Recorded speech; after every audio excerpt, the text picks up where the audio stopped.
Test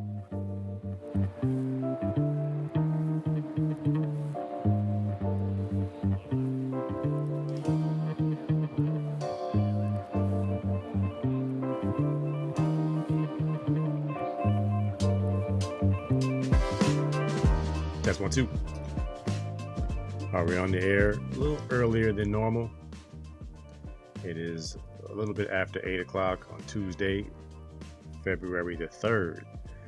Yes, we are in February already. 2026, episode 6, season 6, AC Sports Live. Quick format tonight. Quick rundown of what's happening. It is Super Bowl week, and it doesn't feel like it. Is anybody going to watch the Super Bowl? Does anybody have a dog in this fight? This might be the least anticipated Super Bowl in a long time. But it's the Super Bowl, so we're going to watch it anyway. Are you going to watch the halftime show? Are you excited for Bad Bunny? I don't know any Bad Bunny songs, so I don't know how this is going to go.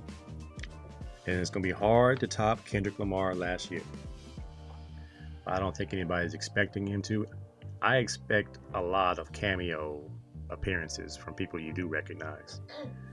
He's the most popular artist in the world. However, he has not hit the old school circuit for us OGs.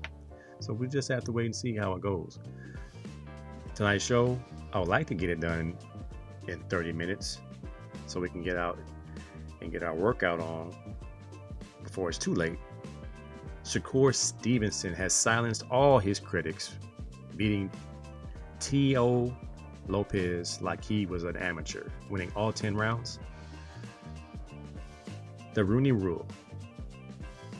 No black coaches were hired in this coaching cycle, so it does not appear to be working. I think the guys were just getting interviewed just to kind of satisfy the rule.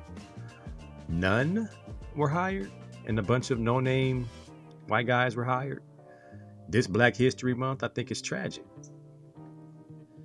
Michael Beasley is in the news for speaking out on how he felt about the John Morant, Team Morant situation, and he's catching a lot of love and flack.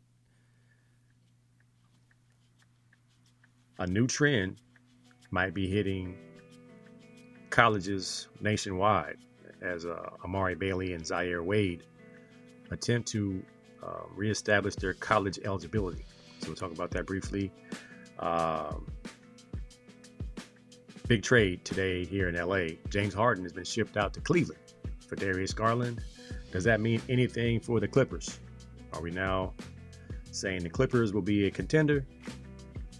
Or is that going to help Cleveland's case for a championship? I don't think so. I think it's just swapping guys out to see what fits. And I think it's all part of the big Giannis Antetokounmpo sweepstakes. Is everybody trying to free up space for Giannis? We shall see. So this weekend, boxing, super fight, mega fight, Shakur Stevenson versus T.O. Lopez. From all the pre-fight hype and press conferences, I almost thought that Lopez had a shot. He looked pretty intense. He looked pretty focused, but it looked like he was out of his league, losing all 10 rounds in a championship fight. He actually had the belt and got beat 10-0. Who does that? So after a fight like that, and as dominant as Shakur Stevenson was, that's why I put in the preview, is he now good enough to be called Sugar Shakur Stevenson? You can't get the name Sugar if you're not sweet. Speaking of sweet brothers, sweet brother Noomsy. Happy birthday, my good brother. Appreciate you tuning in. The peanut gallery is giggling and sniggling. I got an audience tonight. The sweet brother is getting long in the tooth. How old are you now, man? If I'm 52, that means you must be 54. 55. Or is that 42? 45. Whatever it may be. 45. I was close. So you're AC Green, you're Kenny Easley, all those 45s. Happy birthday, happy trip around the equator, my good brother. So what's next for Shakur Stevenson? Is it Tank Davis after he gets done with all his legal issues? I heard there's another warrant for his arrest again. He can't stay out of trouble. But there's a mega fight waiting for him if he could ever get that stuff cleared up. And at this point, with Shakur not being the runner we thought he was, he sat in that pocket like a champ this weekend. And we were very impressed. He reminded me of Bud Crawford versus Canelo, where we were kind of afraid that Canelo's power would be too much for Bud, and he stayed in that pocket. He just used his defense, and he was countering, he was jabbing.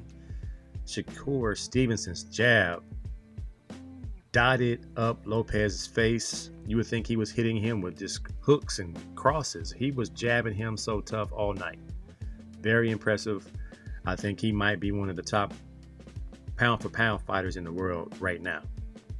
With Bud, retiring, so to speak. I don't know. Can these guys truly retire? That's a whole topic in itself. I think it is now time for, I don't know, if not Tank, Garcia. Does he want to fight Roly? But he has, this time about 2 years ago, we were like writing Shakur off because he ran. He never fought somebody with courage. Now, I think that has changed. He is now the guy. He is now the man to beat. In the 140-pound weight division, I think TL Lopez goes up to welterweight. He doesn't want to deal with those guys anymore. So it is a heavy, thick weight division. I think all of them end up in middleweight, though. They all end up around 155. They all have to fight at 154. It'll be a lot like the great 80s when you saw all the super lightweights become welterweights. You saw them all end up becoming middleweights, because when you gain a couple of years in the game, you gain a few pounds. And if you're walking around at 165, 170, you tired of getting down in weight, you end up fighting right around that range. So I think we'll see a lot of these guys that we hope to match up. And if they would stop trying to be undefeated, that's what's messing the game up. Everybody's so afraid of getting their first loss. They won't fight people in their prime. And that's what Floyd Mayweather had to deal with, is people saying, hey, you want to be undefeated so bad, you wait till it's advantageous to you to fight certain people. And that's why people don't respect you as much as a Sugar Ray Robinson, who fought everybody. Ali fought everybody. De La Hoya fought everybody. Are they greater than Floyd? I don't know. It's still subjective. But if you don't fight everybody in your way, then you leave room for people's interpretation. Moving right along, the Rooney Rule, where NFL teams have to interview a head coach of African American descent. Well, we had 12 coaching openings, and not one of those openings were given to a black man. So happy Black History Month. What can be done? You can't do anything about it. Who owns the team? White men. And who do you want to lead your team? Somebody that looks like you. Somebody that walks like you. Thinks like you. Well, that's why I'm a Philadelphia Eagles fan. The NFL has not had a team that has had more starting quarterbacks, black quarterbacks, than the Eagles. McNabb leads the way with 158 starts, with Randall Cunningham, Mike Vick, and Jalen Hurts coming in right behind him as far as a franchise. That's quarterbacks. That's not necessarily coaches. We've had Ray Rhodes was our coach. And now that Mike Tomlin has stepped down, what do we have left? D'Amico Ryans? Is he the last man standing? It's just a microcosm of America as far as race relations are concerned. When 85% of the league is black, but the leadership is not to be found. And it's not that we can't lead. Do we get the same cushion to lead? The same room for error to lead? And it's an internal, it's not even a problem, it's just an internal fact. It is what it is. If you own a team, you get to call the shots who you want to run your team. GMs, head coaches, quarterback. We need black ownership. Are we ever going to get that? It doesn't look like it. We've had groups come together with money. Then they have to vote if we're going to allow that ownership group to come in. They haven't allowed one yet. And there we are at Super Bowl 60 this Sunday. Seahawks versus the Patriots. Remember the last few years there's been black quarterbacks? Now we got 2 white quarterbacks. Now we got, who's coaching the Seahawks? Was it Scott White? What's his name? Who's coaching the Patriots? Mike Vrabel? Yeah, it's back. It's white on white. It's back to where they want to be. Is it, is the 2 best teams in the NFL? I don't know. The Denver Broncos sure did have a mystery injury last week. The quarterback got hurt, but walked off the field like nothing was hurt. We have to just listen and believe that the media has told us the truth. Michael Beasley's in the news. This time it's not about his mental health. It's about his opinion. Mike Beasley says Ja Morant is the product of having an immature father in the house. Uh-oh. This sounds like it could be tea. It could be something that people are going to say, oh, he's starting stuff. Oh, he shouldn't have said that. Oh, what does Ja Morant think about it? Well, one thing we know for sure is Ja Morant can't whoop Michael Beasley. So he really can't do anything on that. But we know Ja Morant likes to tote guns and knows how to walk around and flaunt them and get in trouble for showing them and all that stuff. But all my man Mike Beasley is saying is you can't really expect someone who was not raised in an environment where self-discipline and respect was at the top of the list of things that you just don't do outside this house. Disrespect our last name. Because dad is acting wild. And what Mike Beasley said that was profound is that not only is he living through his son affords him monetarily to hop in the time machine and live his life the way he couldn't because he did not have the resources that he now has. So when you see Ja Morant doing an interview and he's behind his son all in the camera, getting into squabbles with other players, talking crazy, getting thrown out of places, that's just a person who has not had an opportunity to experience any of this glitz and glamour. So is Mike Beasley wrong in his assessment? He didn't say it just like in a manner that was full of malice. He just said, this is what my observation is. His son affords him to act the way he acts. And how can we expect Ja Morant to act any other manner? We can't. Because he's just a product of his environment. He grew up wild, he's still wild. Let's see what comes out of that. Tender Love, a little early. Let's get it in. Again, I'm about to get out of here. We got to go hit this field, get some work in. It's still Tender Love. So before the T.O. Shakur Stevenson fight, there was a fight between 2 big boys. Big Baby was in the ring. This is Big Baby before the fight. Big Baby had his fade looking pretty smooth. He had a nice unit on top of his head. Now his barber gave him the regular amount of glue for his toupee. Apparently it wasn't enough because during the fight, it didn't stay on. It looks like he got his block knocked off.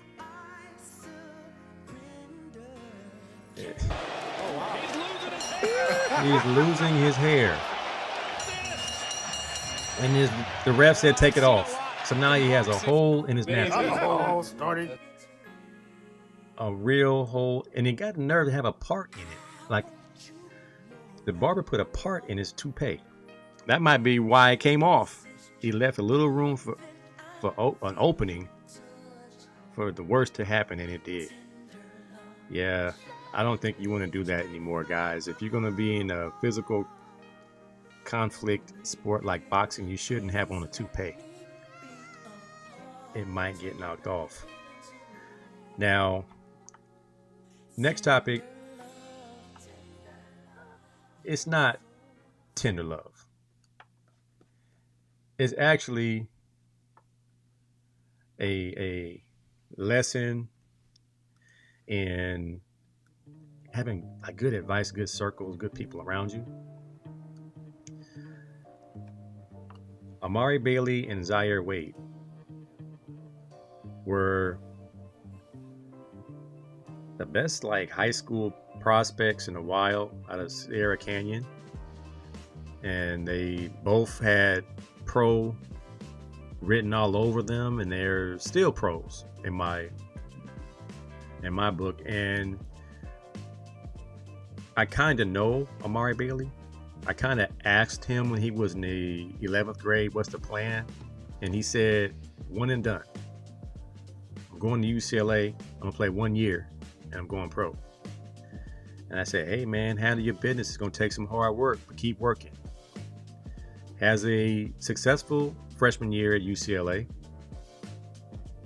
Wasn't Lonzo Ball successful, but he was successful. He was an all Pac-12 at that time performer. And he enters the draft and goes in the second round, which we all know is not guaranteed in the NBA. It's kind of a hit and miss in that area because we saw the same thing happen the year prior to Johnny Juzang, where you get someone telling you should go pro, whether it be an agent or just the media, and he goes and he does not get drafted in the first round, which means you're not guaranteed to make a team. And then he makes the Charlotte Hornets, plays 10 games on a 10-day contract, and never gets called back up.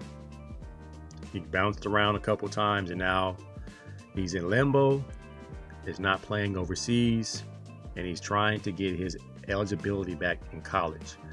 Now, with the other players who have been granted eligibility, those kids played in the G League, never played in the NBA.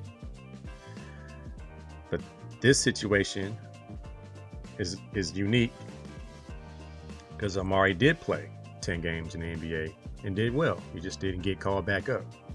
So now the question will be, if he is granted the opportunity to go back to college, will this open a floodgate for everybody in any sport that leaves early and does not pan out? What does it mean to be a pro? When you get paid to play, you're a professional. And when we sign with an agent, and I sound like an old head who's always bitter about what we used to, how it was back in the day. Oh man, you guys don't have a clue how it is when we was coming up. Yeah, I sound like that guy. Get off my lawn. But this is one of those things. Well, what about the incoming freshmen? And what about the other cases that are similar? There are so many people, so many kids who hire an agent and lose their eligibility because they got bad information. I think all those kids will be able to be considered as someone who got bad information and should have gone to school. So if this is going to be granted to be passed by the NCAA, I think a lot of students, just like the student athletes who got their years back for junior college and football, that kind of like gravitated towards basketball. If you played in JUCO and you were not given the opportunity for NIL because you were not in Division I or Division II, whatever it is, program, you now get your years back, and then kids start applying for their year to get back, and before you know it, You got 25-year-old, 26-year-old players because they got their 2 years of junior college back. So in essence, you are a 20-year-old freshman with 5 years to play. That's what we saw in Indiana, a grown 25-year-old team, older than some NFL teams. So is that right? Are you for it? Is this setting a bad precedent for college athletics where you're allowing pros who are busts, so to speak, didn't make it, was told they would make it, didn't make it, go back to school? And do you go back to the same school? Or you go back to a whole new recruiting being open? You get to go to 5 trips. So I'm not sure how they're going to do it. This is going to be very interesting to see how this plays out. Because like anything else, monkey see, monkey do. If you get his years back, I'm going to get my years back.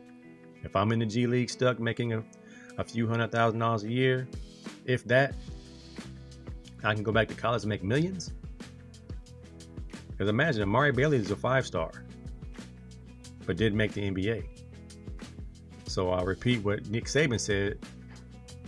Who's giving out the stars? Who's rating?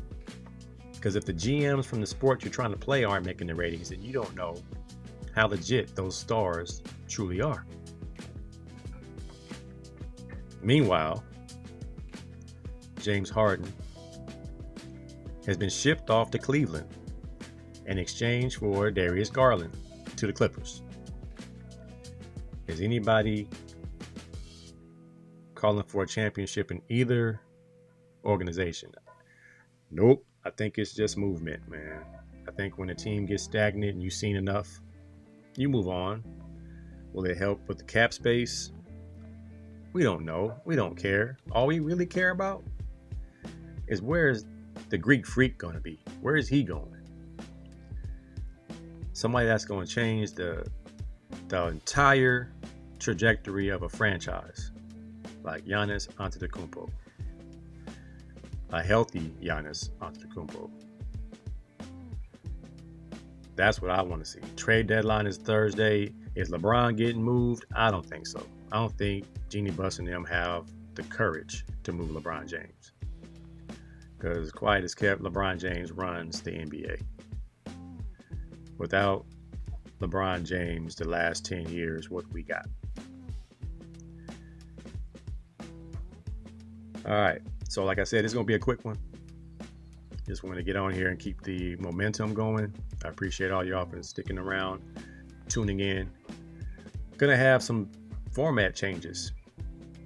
Going to add a segment for AC Sports Live 2 or AC2 Sports Live, where my son is going to join me on the podcast, and you guys can ask him whatever you want to ask him because he's going through it. All your portal questions, all your Division I questions.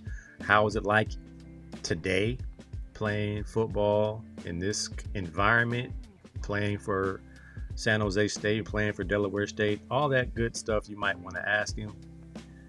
He may not answer it the way you want to answer it because it's real. People don't realize how real it is. How could so-and-so transfer from there? You have no idea what it's like. I've told my story a few times on here. And it's not something that's good for your mental health. When you're constantly told you're not good enough, and sometimes it's not even verbally, you just feel it and you see it. When everything you do is criticized and your teammate, everything they do is glorified, that gets old quick. So then when I'm retired and I do my brain scan IQ test, every other question is, are you depressed? Do you feel like you're worthless? And like, what kind of question is that? And they want to say, well, most players after they're done playing have post-traumatic stress disorder because of the stress from every day being judged every day being critiqued, and every Tuesday there might be a pink slip in your locker. You might get cut every single week, and that becomes stressful, and that causes people to have mental problems. And I was kind of like, wow, well, I praise Yeshua that I don't have that, because I never put football that high on my list of what defines me. But on the other hand, there are a lot of people, this is all they have. I've heard guys say, if I don't make it, I don't know what I'm going to do. If I don't make the pros, what am I going to do? I was coaching at Golden West College, and I had a cornerback from Louisiana. And he told me, Coach Cobb, if I don't make it, I'll probably go back to the block and serve. Meaning he'll go back to selling drugs. And I was just like, you don't have to do that, man. You're about to get your degree. You can go to work, and you still have a year to play. You can go play somewhere else and, enjoy yourself. You don't have to put it all in the same basket as far as your success in football. Let's not forget, 1% of people who play football make it to the pros. And if you're in a situation where more people make it to the pros than not, then yeah, your chances go up. But if you're a junior college player playing at Golden West College and you're from Louisiana, your chances of going pro are very, very slim. But you can get your degree. So let's refocus what we're going to do here. So it is important, man, that we take this stuff for what it is. Like I said, Shador Sanders in the Pro Bowl. Didn't we watch Shador throw some flag football passes and the interception? It was for entertainment, man. Let's keep things where it's supposed to be. Mike says Giannis is going to Golden State, OKC, or the Lakers. He wants to go to a big market. He's tired of Milwaukee, or he just wants a new look. If he goes to the Lakers, does LeBron stay? SG Trilogy's in here. Broham. Seton Hall. Up. All the way up. All right, man. I'm going to get out of here. I got to go hit this park. Get some of these balls in the air to my son. Again, he'll be joining me next week, and you can ask him what you want to ask him. So the AC Sports 2 show starts next week. If we go at 8 o'clock or 9 o'clock, I'll keep you posted with a graphic. As you can see, I'm using ChatGPT to its fullest. No longer am I slaving over my graphics. Just tell ChatGPT what you want, and they kick it out for you in like 15, 20 seconds. Why work hard when you can work smart? Y'all hear me? All right, y'all. Happy Black History Month. Educate your children on where we've come from and how great a people we are. And I'm going to take a words from Michael Irvin. I never thought I would say this, but I'm going to copy what Michael Irvin said. Just because I'm pro-black does not mean I'm anti-white. Power to the people. This Black History Month, do some research on what we've done. We've come a long way, mighty long way, despite the hurdles, despite the setbacks, despite police brutality, despite all the hatred that we've been able to endure. We're still here, we're still strong, we're still building. We're still righteous, we're still beautiful. Everything that we are is undeniable, and I won't let anybody else tell you otherwise. All right, man, that's my show. I'm gonna get out of here real quick. I'm gonna holler at y'all next week. Keep you posted on our new date and time. Y'all be blessed. I'm out.